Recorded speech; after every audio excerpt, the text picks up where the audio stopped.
تاکہ دین پہ چل سکے.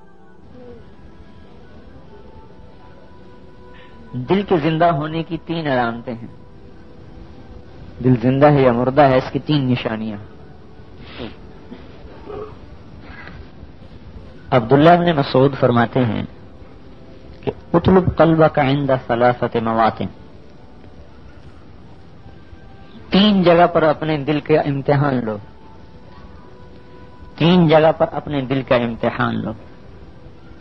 اور میرے بھائیوں، حشر میں جو فیصلہ ہوگا اس دل کی زندگی اور موت پر ہوگا، یاد رکھیں. فرمایا 3 جگہوں پہ دل کو تلاش کرو. عند سماع القرآن، قرآن کو جب تم سنو، پڑھتے ہوئے سنو یا کسی سے سنو. آدمی قرآن پڑھتا ہے تو سنتا ہے نا، کسی سے سنتا ہے. یہاں دیکھو، اپنے دل کو ٹٹولو. قرآن پڑھ رہا ہے، دل لگ رہا ہے یا دل گھبرا رہا ہے.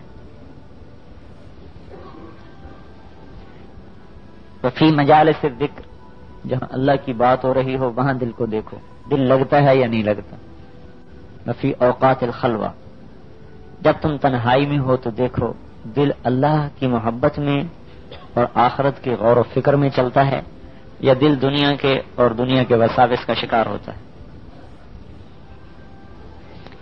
اگر ان 3 جگہوں میں دل نہیں لگ رہا، اگر ان 3 جگہوں میں دل نہیں لگ رہا، فصل اللہ ان یمن علیک بقلب فانہ لا قلب لک، تو اللہ سے دعا کر، یا اللہ مجھے دل عطا فرما، اس لیے کہ تیرا دل مر چکا ہے.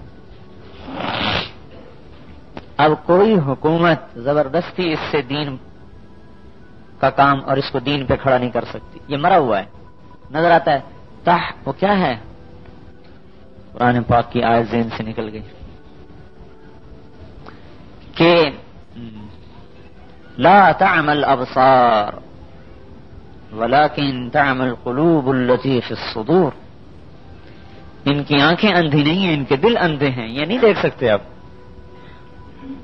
دل اندھا ہو چکا ہے، اب اسے کوئی نہیں دکھا سکتا. جب دل میں نور آئے گا پھر یہ دیکھ سکے گا، ویسے نہیں دیکھ سکتا. اب قرآن پڑھتے ہوئے سوچے بھائی، مجھے جو خیال آتا ہے کہ اگر میں چائے نہ پیوں تو میرے سر میں درد ہوتا ہے، یعنی چائے کی طلب مجھے محسوس ہوتی ہے. اور اگر قرآن پاک کی تلاوت کسی دن چھوٹ جائے تو کبھی پرواہ نہیں ہوتی کہ آج قرآن پاک نہیں پڑھا. نسوار والا منہ میں نسوار نہ رکھے تو بے چین ہوتا ہے، قرآن نہ پڑھے تو اسے احساس ہی نہیں ہوتا. غلط ہے یا سچ ہے؟ تم میں سے بہت سے نسوار منہ میں رکھتے ہوں گے. سگریٹ والا سگریٹ نہ پیے تو بے چین ہوتا ہے. قرآن پاک کی اتنی بھی طلب آج ہمارے اندر نہیں. میں غلط کہہ رہا ہوں یا صحیح کہہ رہا ہوں؟ میں نے تو آپ کو پہلے اپنا بتا دیا کہ صبح چائے نہ پیئے تو سارا دن سر میں درد ہے. کیا ہوا مولوی صاحب؟ ابھی چائے نہیں ملی. لیکن مولوی صاحب اگر قرآن شریف کا سپارہ ایک دن نہ پڑھے تو اس کو پرواہ نہیں کہ آج میری تلاوت چھوٹ گئی. اللہ کی قسم کھا کے کہہ رہا ہوں، میں ایسے کوئی تواضع نہیں کہہ رہا، حقیقت. تو مطلب ہوا کہ ہمیں قرآن کی طلب ایک چائے کی پیالی کے برابر بھی نہیں ہے نا. اور تو اور چائے پی لے، مطلب کی نہ ملے تو بھی کہتا چائے نہیں پی آج بھائی، اور بناؤ، میرے مطلب کی نہیں. اور قرآن پاک کی تلاوت چھوٹ جائے احساس ہی کوئی نہیں. تو معلوم ہوا کہ ہمارا دل قرآن میں نہیں لگتا. جن کا دل قرآن میں لگتا تھا، حضرت عثمان رضی اللہ تعالیٰ عنہ وتر کی 1 رکعت میں عشاء کے بعد کھڑے ہوتے، اللہ اکبر، الف لام سے شروع کر کے والناس پہ رکوع کرتے تھے. پورا قرآن 1 رکعت میں پڑھا جا رہا ہے.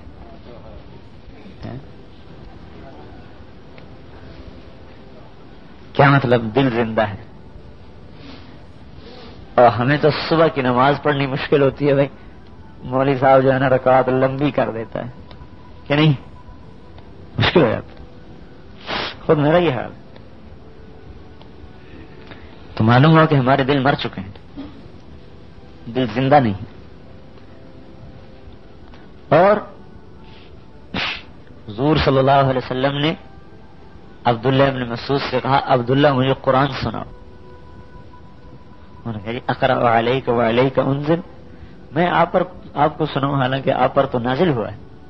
کہ نہیں میرا جی چاہتا ہے میں قرآن سنوں. آپ حضرت عبداللہ نے پڑھنا شروع کیا، آپ سننے بیٹھے. جب فَكَيْفَ إِذَا جِئْنَا مِنْ كُلِّ أُمَّةٍ بِشَهِيدٍ وَجِئْنَا بِكَ عَلَى هَؤُلَاءِ شَهِيدًا. یہاں پر جب آپ پہنچے حضرت عبداللہ آنکھ اٹھا کے دیکھا تو آپ کی آنکھوں سے آنسو جاری تھے، رو رہے تھے آپ. یعنی بس بس بس بس. تو ہمارے دل قرآن میں لگتے نہیں.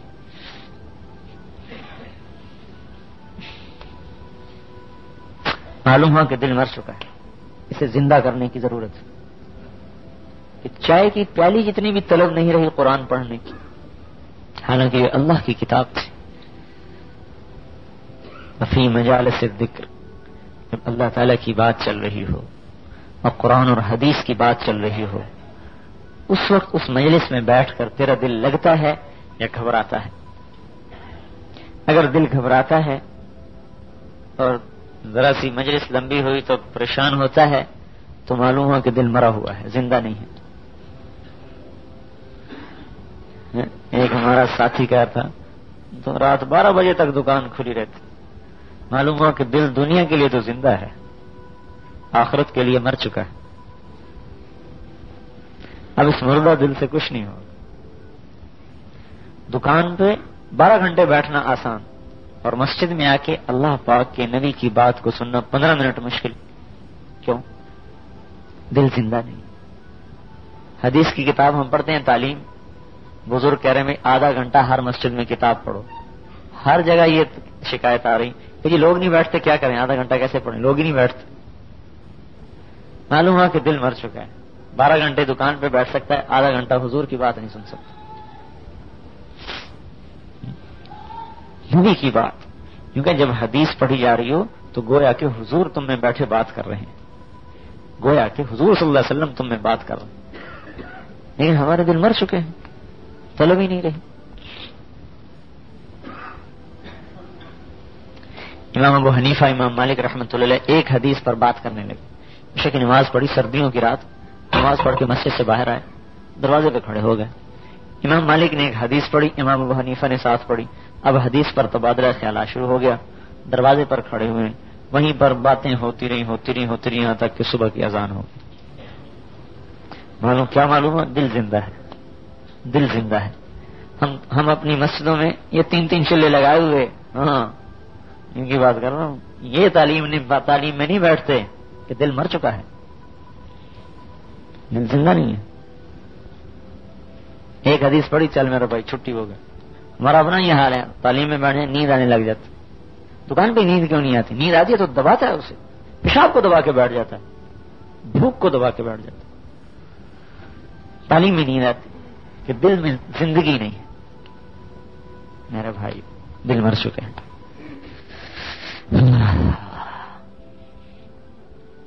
ایک حدیث کے لیے ہزاروں میل کا سفر کیا صحابہ اور تابعین نے، ایک حدیث کے لیے. اور بتاؤں، ایک آدمی آیا ایک محدث کے پاس کہ حضور مجھے فلاں حدیث چاہیے، آپ سنا دیجیے. حدیث سنی ہوئی ہے، یہ نہیں کہ حدیث معلوم نہیں، حدیث سنی ہے لیکن اس سے سننا چاہتا ہے جس نے براہ راست تابعی سے سنی ہے، اور اس نے حضور سے، صحابہ سے اس نے حضور سے سنی. یہ طلب ہے کہ میں اس منہ سے سنوں جس منہ نے تابعی سے سنا. یہ ہے، لیکن حدیث معلوم ہے، صرف اس سے سننا چاہتے ہیں. ان کا بھائی میں تو مفت میں نہیں دیا کرتا، حدیث صرف ایک ہے اور بڑی زبردست حدیث، اس لیے ہم بھی آپ کو مفت میں نہیں سناتے. ہاں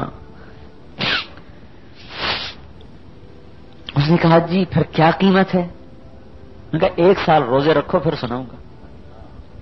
1 سال روزے رکھو پھر سناؤں گا. نہیں بہت اچھا.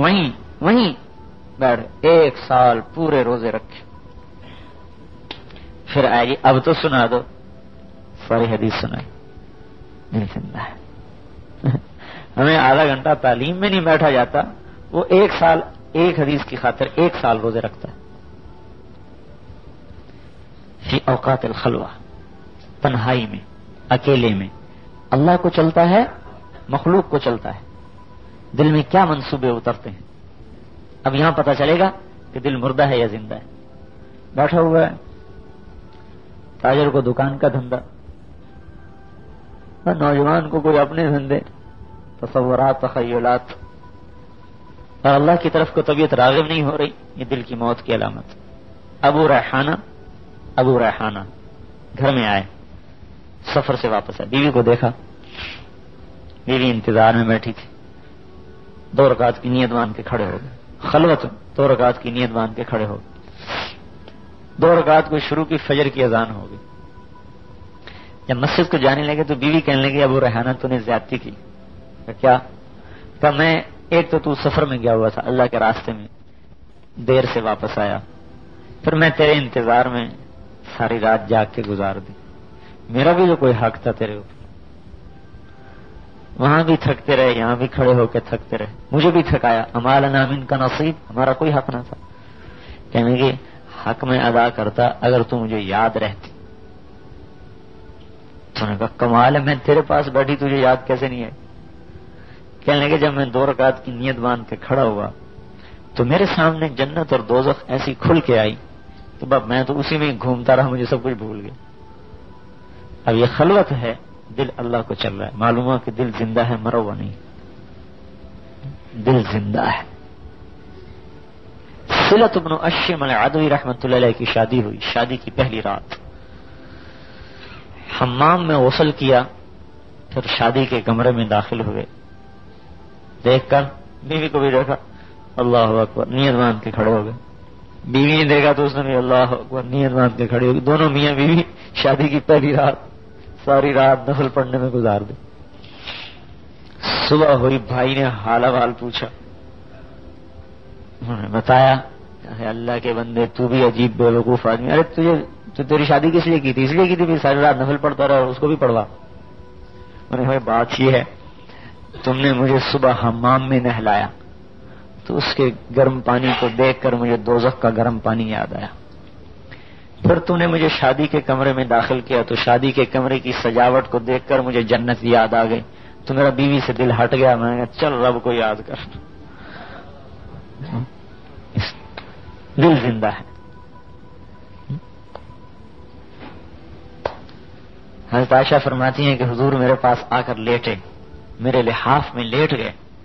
پھر ارے چھوڑ عائشہ، میں تو اپنے رب کو یاد کروں. چل میرا بھائی اللہ اکبر کی جو نیت باندھی، صبح تک روتے روتے روتے روتے روتے گزارتے. زندہ دل ہے. بھائی ہمارے دل مر گئے، ان دلوں کو کیسے زندہ کریں؟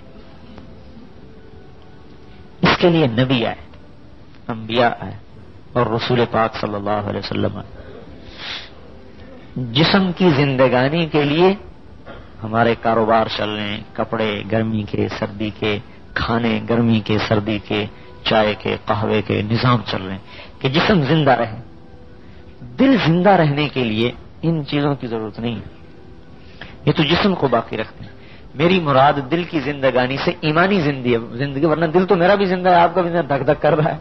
اور جب یہ ٹھنڈا ہوگا تو ہم بھی ٹھنڈے ہو جائیں گے. وہ الگ دل کا زندہ ہونا. ایک دل کا زندہ ہونا ہے ایمانی اعتبار سے کہ دل ایمانی زندگی گزار رہا ہے، یہ دل مر چکا ہے. یہ ہے وہ آج ہمارے مرے ہوئے ہیں. تو دلوں کو زندہ کرنے کے لیے حضور پاک صلی اللہ علیہ وسلم دعوت کی محنت لے کر آئے، اور 4 اعمال ہیں جب ان کو ہم کریں گے تو دل زندہ ہو جائیں گے. 4 کام ہیں: دعوت، تعلیم، ذکر اور عبادت. ان اعمال سے دل زندہ ہو جائے. اگر بھئی ایک چلہ ان اعمال کو کریں گے تو اس کے برابر زندگی اس میں آئے گی. 4 مہینے ان اعمال کو کریں گے تو اس کے برابر زندگی آئے گی. اور اگر مہینے میں 3 دن ان اعمال کو کریں گے تو اس کے برابر اس میں جان پڑے گی. اور اگر روزانہ ان 4 عملوں کو کریں گے تو روزانہ دل میں طاقت آتی جائے گی، طاقت آتی جائے گی، طاقت آتی جائے گی. ابھرتا جائے گا، نکھرتا جائے گا، چمکتا جائے گا، دمکتا جائے گا. اور پھر ایمان کا نور اس کے اندر سے نکل کر اللہ کی قسم کفر کی ظلمتوں کو توڑتا ہوا ساری کائنات کی ہدایت کا ذریعہ بن جائے. آپ کے چلنے سے ہدایت پھیلے گی، آپ کو دیکھ کر لوگوں کو ہدایت آئے گی، آپ کی گفتگو سے لوگوں کو ہدایت ملے گی، آپ کے بیٹھنے سے لوگوں کو ہدایت ملے گی۔ ہاں، ہمارے نوجوان ہدایت کا ذریعہ بنیں گے، ہمارے بوڑھے ہدایت کا ذریعہ بنیں گے۔ یہ 4 کام ہم کرنے والے بن جائیں۔ اور یہ 4 کام بھائی ہم اب آج کل سال میں چلہ دیتے ہیں، مہینے میں 3 دن وہ کوئی دیتا ہے کوئی نہیں دیتا، سال میں چلہ کوئی دیتا ہے کوئی نہیں دیتا، تو اس سے وہ جو ایک ایمان کا نور ہے وہ ٹوٹتا رہتا ہے، وہ دل میں زندگی کی رونق پیدا ہوتی پھر مر جاتی ہے، پیدا ہوتی پھر مر جاتی۔ اگر ہم روزانہ اس کی محنت کریں، روزانہ دعوت، تعلیم، ذکر، عبادت روزانہ کریں گے تو ہمارا دل روزانہ زندہ ہوتا رہے گا۔ پھر جسم تو مر جائے گا اور دل کی دھڑکن بھی موت پر بند ہو جائے گی، لیکن دل نہیں مرے گا، دل زندہ ہے اور یہ اللہ کو چل رہا ہے۔ اب یہ زندہ دل ہے، یہ مرا ہی نہیں ہے۔ یہ اپنی قبروں میں بھی موج اڑا رہے ہیں، قبر کی مٹی انہیں کھا نہیں سکتی، قبر کی مٹی انہیں کھا نہیں سکتی۔ یہ زندہ لوگ ہیں، مرتے ہی ہائے ہائے۔ ایک سفر میں آپ جا رہے تھے، ایک صحابی کی اونٹنی نے ٹھوکر کھائی تو وہ اونٹنی سے گرے اور انتقال ہو گیا۔ آپ نے کہا اس کے پیٹ سے کپڑا ہٹاؤ، کپڑا ہٹایا تو اس کے پیٹ پہ پتھر بندھا ہوا تھا۔ آپ نے فرمایا جب یہ مرا ہے تو فوراً فرشتے جنت کے کھانے لے کر آ گئے، اس لیے مجھے خیال آیا کہ یہ بھوکا ہوگا، کپڑا ہٹایا تو پتھر بنا۔ اب یہ مرا نہیں، اب اس کی اگلی زندگی شروع ہو گئی۔ ایک صحابی کی لاش لائی گئی، آپ ہنسے، وہ بڑا بدصورت تھا، کالا رنگ تھا۔ آپ نے کہا آہا، اللہ نے اسے بڑا خوبصورت کر دیا ہے، لقد حسن اللہ وجہ۔ غریب بھی تھا، آپ نے کہا کثر مالک، اس کے مال کو بھی اللہ نے کثرت سے کر دیا۔ طیب رائحتک، اللہ نے اس کی خوشبو کو بھی عمدہ کر دیا۔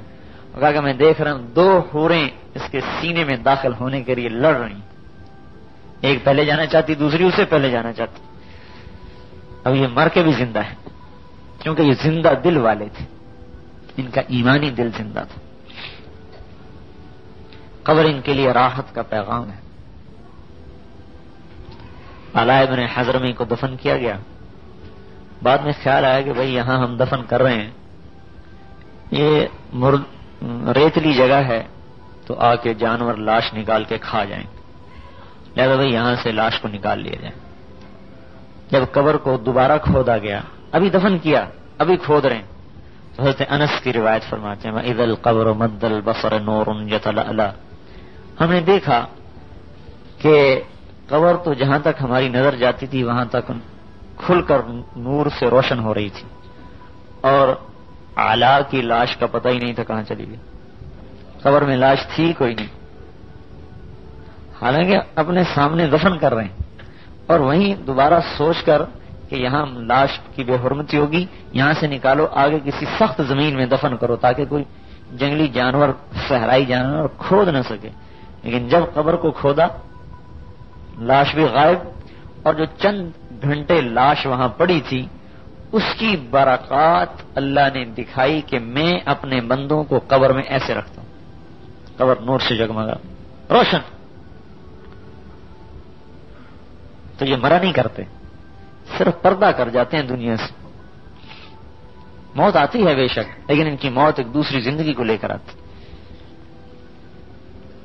دوسری زندگی کو لے کر۔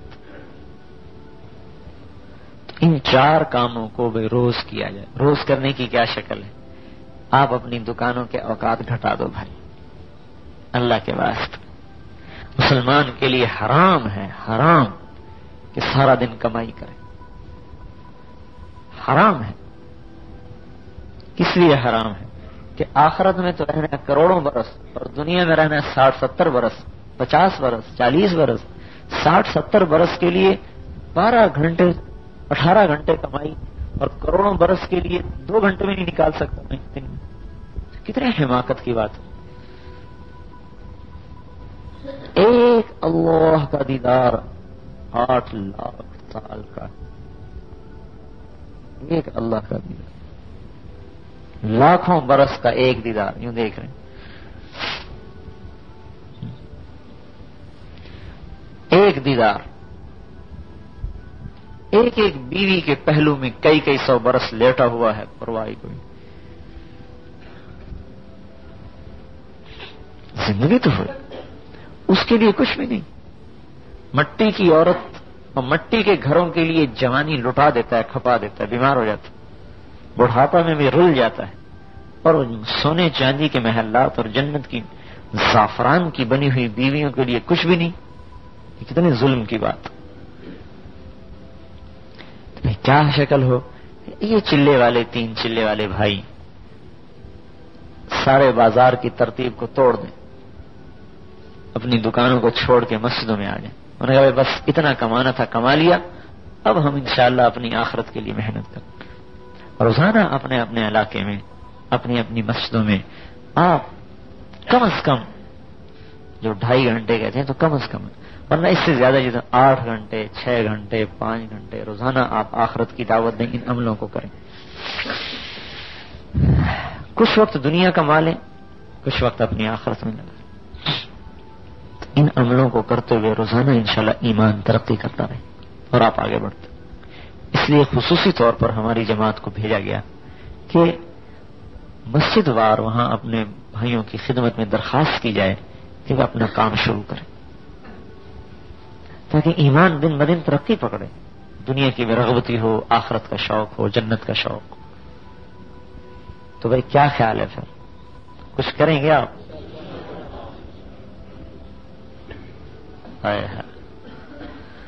اللہ کو بھی پیار آ جائے گا سر آپ کو مسجدوں میں بیٹھا دیکھ کر، لوگ بازار آباد کر رہے ہوں، آپ اللہ کے گھر آباد کر رہے ہوں، اللہ تعالیٰ کو پیار آئے۔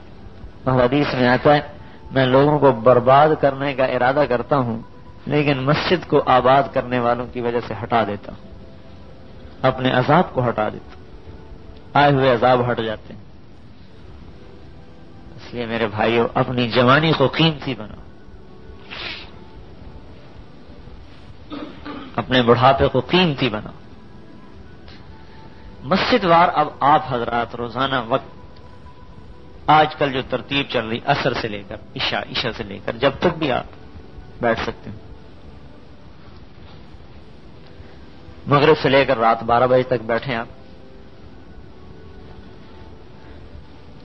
اور لوگوں کو دعوت دیں، ایمان یقین کی بات سمجھائیں، جنت کی دعوت دیں، اور اس سطح پر اپنے کام کو لے آئیں کہ ہر ہفتے ہم نے اپنے اس مسجد سے 3 دن کی جماعت نکالی۔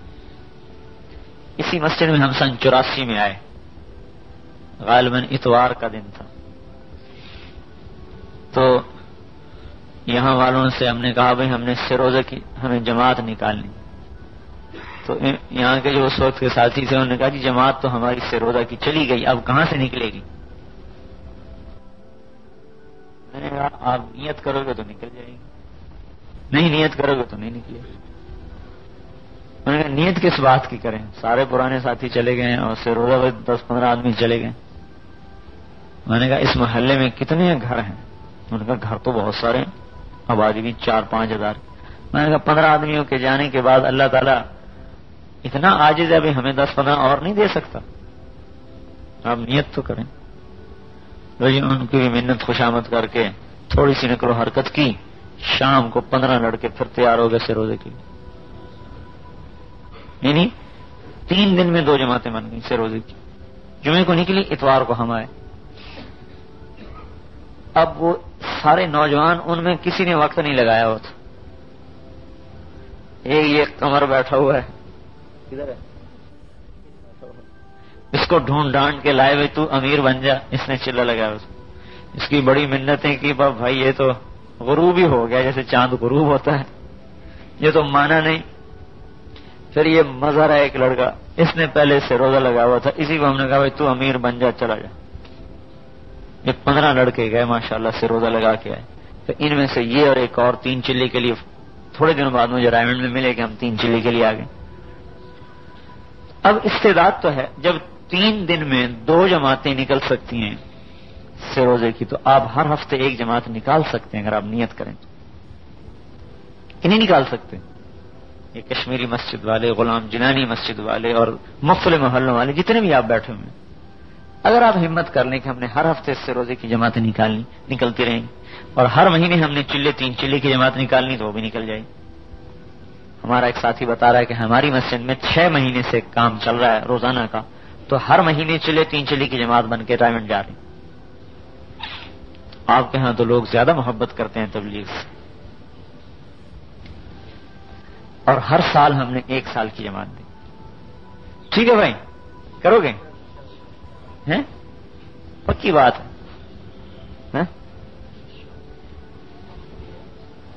ہاں، کرنے میں بھائی چند باتوں کی رعایت بہت ضروری ہے۔ کیا ہے وہ؟ روز میں مذاکرہ کرتا ہوں،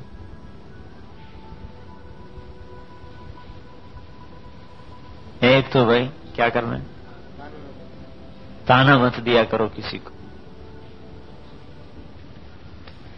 کسی کو یوں نہ کہا کرو بھائی تو نے یہ کیوں کیا اور تو کام کیوں نہیں کرتا۔ تانا نہیں دینا چاہیے، داعی تانا نہیں دیا کرتا، وہ بھارا کرتا ہے، ترغیب دیتا ہے۔ دوسری بات کیا ہے بھائی؟ کسی کی غیبت مت کرو، خاص طور پر اپنے تبلیغ والے ساتھیوں کی غیبت نہ کرو۔ کسی مسلمان کی بھی غیبت کرنا حرام ہے، اپنے ساتھیوں کی غیبت تو اور بھی زیادہ بری بات۔ اور تیسری، عیب مت تلاش کرو۔ برائیاں دیکھنے والا جو ہوتا ہے، اللہ اپنی غیرت کی قسم کھاتے ہیں کہ میں تجھے بھی ایسا برا بنا دوں گا۔ دیکھو جی یہ یوں کرتے ہیں، یوں کرتے ہیں، یوں کرتے ہیں، سمجھ جا اب تو بھی ایسا کرنے والا ہے۔ ہاں، اب تو بھی ایسا کرنے والا ہے۔ جب کہہ دیا نا کہ یہ یوں کرتے ہیں، یہ یوں کرتے ہیں، اب اللہ قسم کھاتا ہے کہ تجھے بھی مرنے سے پہلے ایسا کرواؤں گا۔ اللہ قسم کھاتا بھائی، اپنے ہی عیب ہمارے لیے کافی ہے، اپنے عیب دیکھتے ہیں۔ کسی کی اصلاح کی نیت نہ کرو کہ ہم نے اس کی اصلاح کرنی، اپنی اصلاح کی نیت، بس مجھے اپنے آپ کو ٹھیک کرنا۔ اور بھائی مشورے سے چلو، من مانی نہ کرو، اپنی طبیعت پر نہ چلو، اپنی رائے پر نہ چلو، سارے ساتھی جوڑ کر محبت سے، پیار سے، اتفاق کے رائے سے چلے، اپنی طبیعت پہ نہ چلو۔ تانا دینے سے دل پھٹتے ہیں، ٹوٹتے ہیں، امتیں ٹوٹ گئی، قبیلے ٹوٹ گئے صرف تانا دینے۔ اس سے بچنے کی بڑی ضرورت ہے۔ ہم بھائی کسی مسلمان کے کسی بھی چیز پر اسے اعتراض اور طعنے کی شکل پیدا نہیں کریں گے۔ لا تنابزوا بالالقاب، لا تجسسوا، عیب مت تلاش کرو، ولا یغتب بعضکم بعضا، ایک دوسرے کی غیبت نہ کرو۔ ایسا جیسے مردار کا گوشت کھانا، اپنی طبیعت پر مت چلے، ایک دوسرے سے جڑ کر محبت سے، پیار سے۔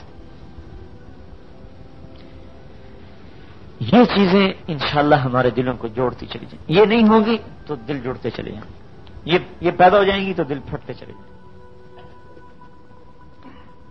سارے ایسا کرنے والے ہوں، آپ کو مجھے نہیں کرنا، بس مجھے نہیں سننا، کسی اور کو سناؤ۔ کسی کے عیب نہ کسی کو بتاؤ، نہ اپنے امیر کو بتاؤ، نہ اپنے کسی مشرے والے بزرگوں کو بتاؤ۔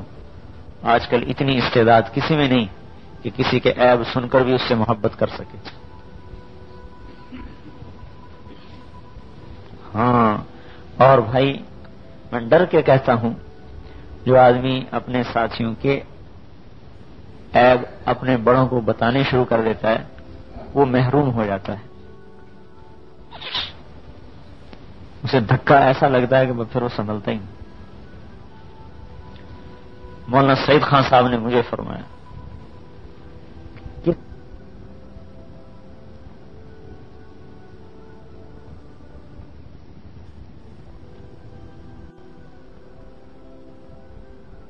کسی کی کمی کوتاہی کسی کو مت بتاؤ، کہیں تم یوں سمجھو کہ کام کا نقصان ہو رہا ہے میں جا کے بتاؤں۔ کام کا نقصان، اللہ حفیظ ہے اس کام کا، کسی کی کمی کوتاہی نہ کسی کو بتاؤ نہ اس کی تشہیر کرو، اندر ہی پی جاؤ اسے، اللہ سے مانگو یا اللہ میرے بھائی کی اس کمی کو دور کر دو۔ اس لیے کہ حدیث میں آتا ہے حضور پاک فرما رہے ہیں کہ مجھے کسی کا عیب نہ بتا، ہو سکتا ہے میرے دل میں اس کی طرف سے کچھ آ جائے۔ تو بتاؤ جب حضور یوں فرما رہے ہیں تو آج ہم میں کون ایسا بزرگ ہے جو اس کی استعداد رکھتا؟ تو کسی کی آخرت کا نقصان نہ ہو جائے، اس سے محبت کریں، پی جائیں تو الحمدللہ بھائی اس سے بڑا نفع ہوگا انشاءاللہ۔ درد اندر میں پیدا ہوگا پھر۔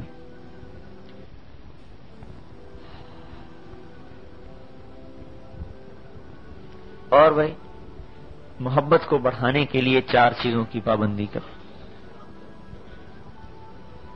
ہاں سلام کرو، سلام پخیر نہ کہو بھائی، ٹول پخیر جو کہتے ہو نا، اس کا تو کہیں جنازہ نکال کے اس کو دفن کرے ہو۔ اورنگزیب عالمگیر رحمت اللہ علیہ جب بادشاہ بنا نا تو اس سے پہلے بادشاہ راگ و رنگ سنتے تھے، ہائے ہائے، جب کوئی امت ڈوبتی ہے تو وہ موسیقی میں کھو جاتی ہے۔ یہ گلیوں بازاروں میں موسیقی کی دکانیں دیکھ کر دل لرزتا ہے کہ پتہ نہیں کب اللہ کا عذاب آیا۔ یہ کسی امت کی تباہی کی آخری نشانی ہوتی ہے کہ اب یہ امت باقی نہیں رہے گی، اسے توڑ دیا جائے گا۔ ہائے ہائے، اس لیے میں کہتا ہوں کہ لوگ کہتے ہیں یورپ امریکہ ترقی پر ہے، میں کہتا ہوں وہ تباہی کے دہانے میں پہنچ چکا ہے، آج تباہ ہو جائے کل تباہ ہو جائے۔ کہ یہ چیزیں ایسی ہیں جو اللہ تعالیٰ کفر میں بھی برداشت نہیں کرتا۔ بعض گناہ ایسے ہیں جو نہ کافر سے اللہ برداشت کرتا ہے نا، تو مسلمان سے کیسے برداشت کرے گا؟ کافر سے بھی برداشت نہیں کرتا تو مسلمان سے کیسے برداشت کرے گا؟ یہ ہلاکت اور تباہی کے سائن بورڈ کھڑے ہو رہے ہیں۔ مسلمان امت اب تباہی کی طرف کو چلی جا رہی، کھنچ چلی جا رہی کہ یہ طاؤس اور رباب میں ڈوب گئے۔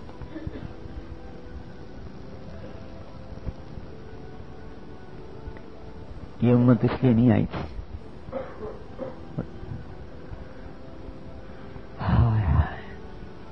قدم اکھاڑ دیے اللہ تعالیٰ نے، بڑے بڑے حکومتوں کو توڑ دیا۔ مسلمانوں کا ایک وفد قتیبہ بن مسلم باہلی رحمت اللہ علیہ نے چین بھیجا،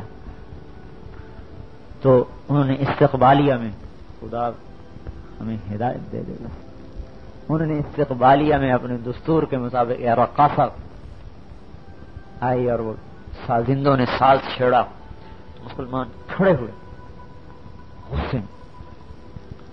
تو بادشاہ نے ترجمان سے پوچھا کیا بات ہے، انہیں ہمارا اکرام پسند نہیں آیا؟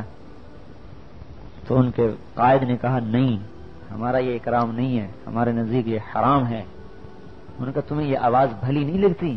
ان کا نہیں، ہمارے کان قرآن سننے کے عادی ہیں، یہ سننے کے عادی نہیں ہے، اور ہمارے کان تلوار کی جھنکار سننے کے عادی ہیں، یہ سننے کے عادی نہیں۔ جو قومیں ان چیزوں کی عادی ہوتی ہیں انہیں اللہ توڑ دیا کرتا ہے، انہیں ہلاک و برباد کر دیا جاتا ہے۔ اب ان کے زندہ رہنے کے دن پورے ہو چکے ہیں۔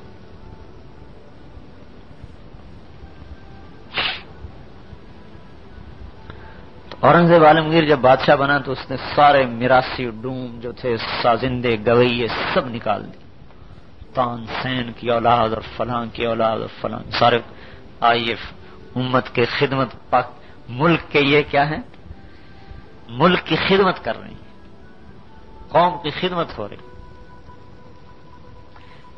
بے شک خدمت ہو رہی کہ ان کو کل کی بجائے آج تباہ کرو، خدمت ہو رہی کہ کل کا عذاب آج آ جائے، یہ خدمت ہو رہی۔ سب کو نکال دیا۔ اب انہوں نے کہا کہ بھائی کیسے بادشاہ کو آمادہ کریں کہ بھائی ہم بھی تمہارے روزی کھانے والے، ہم پر ترسو۔ تو بادشاہ جو تھا لال اپنا قلعے سے، لال قلعے سے جامع مسجد میں نماز پڑھنے آیا کرتا تھا باجماعت باقاعدہ۔ تو انہوں نے کیا کیا، ایک جنازہ تیار کیا. دیکھو تمہاری پخیر پر کتنی بات یاد آ گئی.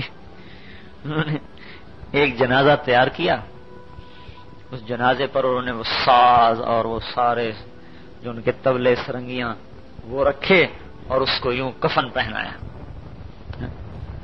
اور روتے ہوئے آگے سامنے پیٹتے ہوئے روتے ہوئے گزرے سارے پیچھے، ان کے مرد بھی ان کی عورتیں بھی.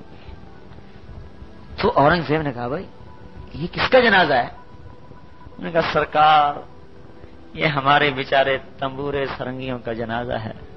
اب آپ نے تو انہیں دھکا دے دیا، اب ہم انہیں دفن کرنے جا رہے ہیں. اگر آپ ترس فرما لیں اور رحم کھا لیں تو ان کے بچنے کی کچھ نہ کچھ امید اب بھی ہے. تو اورنگزیب نے کہا انہیں وہاں دفن کرنا جہاں سے پھر یہ دوبارہ نکل نہ سکے.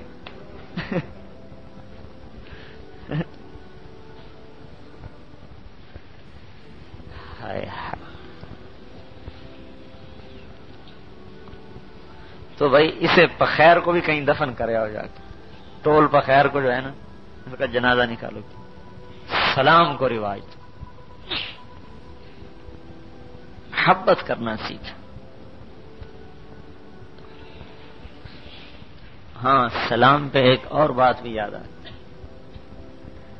تمہارا کوئی ساتھی، تمہارا آپ کا کوئی کام کرنے والا بھائی کسی غلطی کا شکار ہو گیا، قدم اکھڑ گیا، کوئی کمی بیشی ہو، اب وہ کیا قرآن پاک کی آیت کا ترجمہ آج بھی ایک آدمی ہے تو قالو سلامہ، ہاں بائیکاٹ کر دو بھائی، اس سے اب بائیکاٹ کر دو. قالو سلامہ، بھائی اس نے غلط کام کیا لہذا بائیکاٹ.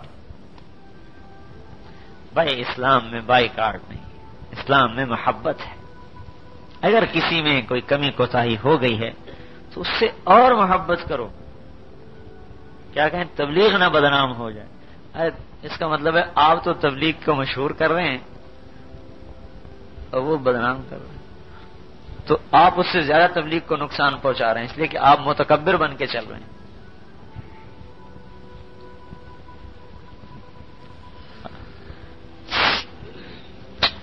بہاولپور میں گیا، ایک لڑکا تھا، اس نے چلا لگایا، داڑھی رکھ لی، پھر کسی غلط سوسائٹی میں پھنسا، شراب پینی شروع کر دی، جوا کھیلنے، ڈاکے ڈالنے شروع کر دی. میڈیکل کالج میں پڑھتا. ایک دن اتنی شراب پی کہ وہ چڑھ گئی اور برا حال، اور کمرے سے باہر نکلا اور جو گیلری ہوتی ہاسٹل کی اس میں بڑا شور مچا رہا. خیر اس کو اٹھا کے لے گئے. اس کے بعد سب تبلیغی لڑکوں نے اس سے بائیکاٹ کر دیا. انہوں نے کہا بھائی تبلیغ بدنام ہوتی، اس سے بات نہیں کرنی. میں بیمار ہوا تھا، بہاولپور میں علاج کے لیے گیا، مجھے پتہ چلا تو ان کا جو امیر تھا اس کے کمرے میں بیٹھا ہوا تھا. میں نے کہا تم اس سے بلاؤ، میں ملتا ہوں اس سے. ہم نے تو ملنا چھوڑا. میں نے کہا میں مل رہا ہوں، بلاؤ اسے. ایک لڑکے کو بھیجا، وہ مجھے جانتا تھا، اس کی تشکیل ہوئی، کچھ تعارف کا اس طرح مجھے پتا تھا، پرائیویٹ میں بھی تعارف ہو. آ گیا ملنے کے لیے. میں نے اس سے 10 منٹ بات کی، وہ 3 چلے کے لیے نقد تیار ہو گیا.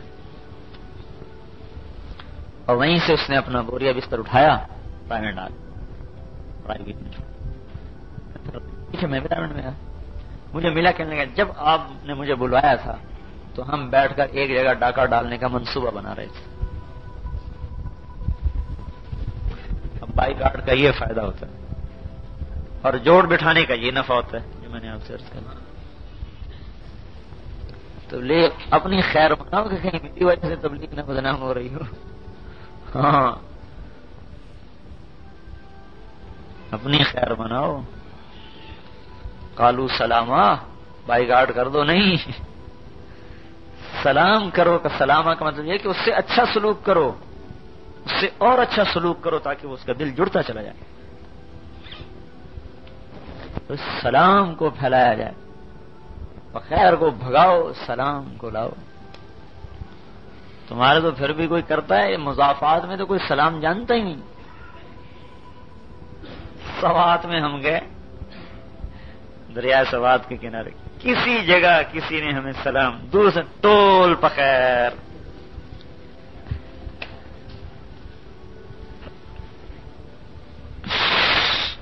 میں نے کہا السلام علیکم والذی نفسی بیدہ لن تدخلوا الجنۃ حتی تؤمنوا ولن تؤمنوا حتی تحابوا. جنت میں نہیں جا سکتے ایمان کے بغیر، ایمان نہیں لا سکتے محبت کے بغیر. کیا میں تمہیں عمل نہ بتاؤں جس سے تم محبت کرنے لگ جاؤ گے؟ قالوا بلا یا رسول اللہ. قال افشوا السلام بینکم، آپس میں سلام کو پھیلاؤ. تو حضرت ابن عمر کہتے آؤ بھائی ابو طفیل، آؤ طفیل ان کا ایک ساتھی تھا، آؤ طفیل بازار چلیں. یہ کیوں؟ کہ لوگوں کو سلام کریں. بازار جا رہے ہیں صرف سلام کرنے کے لیے، السلام علیکم السلام علیکم السلام. سلام کرتے ہوئے گزر جاتے پھر واپس آ جاتے. اور کیا کریں بھائی؟ اکرام کیا جائے ایک دوسرے سے، اکرام، ہر چیز میں اکرام. اور کیا کیا جائے؟ ایک دوسرے کو ہدیہ دیا. کسی کو ایک نوالا کھلا دینا بھی ہدیہ ہے، کسی کو ایک ٹافی کھلا دینے سے بھی دل جڑ جاتا ہے. کسی کا نام محبت سے لے دینا بھی اکرام، ہدیہ ہے. یہ بھی ہدیہ ہے. محبت کسی سے ہنس کے بات کر دینا بھی ہدیہ ہے. اکرام بڑی دولت ہے، یہ اکرام ہی میں آ جاتا ہے ہدیہ کی. اور بھائی کیا کریں؟ تعریف کریں، حوصلہ افزائی کریں، آگے بڑھائیں. میواتیوں کی جماعت گئی، شروع کی بات. گاؤں میں پہنچے تو امیر سے کہنے لگے ہمیں کھیر کھلاؤ. اس نے کہا میں کہاں سے کھیر کھلاؤں؟ انہوں نے کہا تو امیر ہمارا کس لیے ہے، ہمیں کھیر کھلاؤ. انہوں نے کہا اللہ کے بندو. اچھا پہلے جماعتیں لاٹھی لے کر چلتی تھی. انہوں نے کہا میں کہاں سے لاؤں؟ انہوں نے کہا یا تو کھیر کھلا یا ہم تیری ٹینٹ پھوڑیں گے. ٹینٹ جان تو سر، میواتی زبان میں ٹینٹ سر کو کہتے ہیں. انہوں نے کہا تم میری کیسے ٹینٹ پھوڑو گے؟ میں تمہاری پھوڑ دوں گا. انہوں نے کہا ذرا تم مسجد سے باہر تو آ. انہوں نے کہا آ جاؤ. اب لاٹھی امیر نے بھی اٹھائی، مامورین نے بھی اٹھائی. اب باہر جماعت لاٹھم لاٹھی ہو رہی. کس بات پر؟ کہ کھیر کھلاؤ.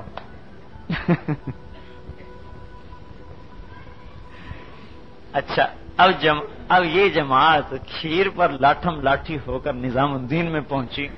مولانا صاحب واہ واہ واہ واہ، آؤ بھائی مجاہد فی سبیل اللہ آ گئے. مجاہد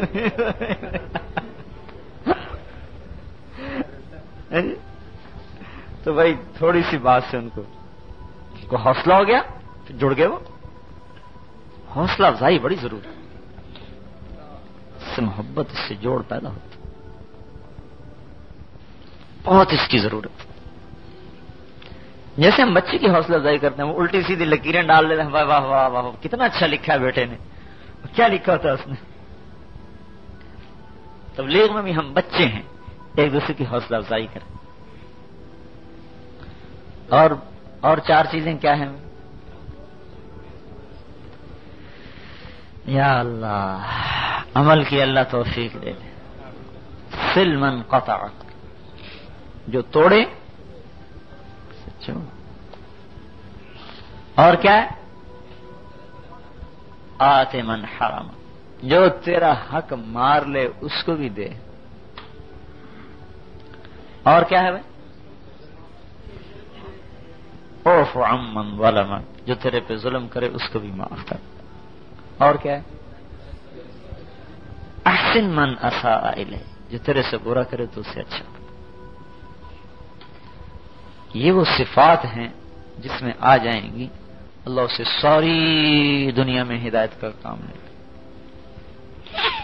اور 4 چیزیں کیا ہیں؟ تواضع. جتنی محنت بڑھتی جائے اتنا آدمی جھکتا جائے. اور کیا ہے؟ سادگی، زندگی میں سادگی ہو. اور کیا ہے؟ حسن اخلاق ہو. اور کیا ہے؟ سخاوت، مال کا خرچ کرنا. اللہ تعالیٰ نے قسم کھائی، میری عزت و جلال کی قسم، جنت الفردوس میں بخیل کو داخل نہیں کروں گا، چاہے وہ کتنے ہی چلے کاٹ چکا ہو. جنت الفردوس بخیل آدمی کو نہیں ملے گی، چاہے وہ کتنا تہجد گزار ہو، نمازی ہو، حاجی ہو، فردوس نہیں ملے گی، دوسری مل جائیں گی۔ تو دعوت کی تکمیل ہے ان چند صفات کے ساتھ، ان کو لے کر آپ چلو، سارا عالم آپ کے ساتھ جڑ جائے گا، سارے عالم کے ساتھ آپ جڑ سکتے کرو گے نا بھائی؟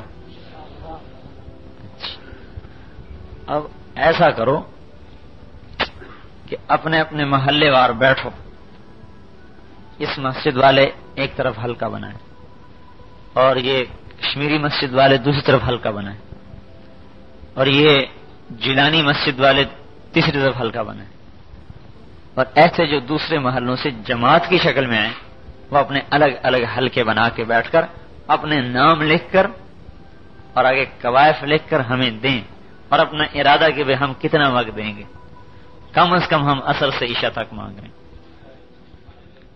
ٹھیک ہے نا بھائی؟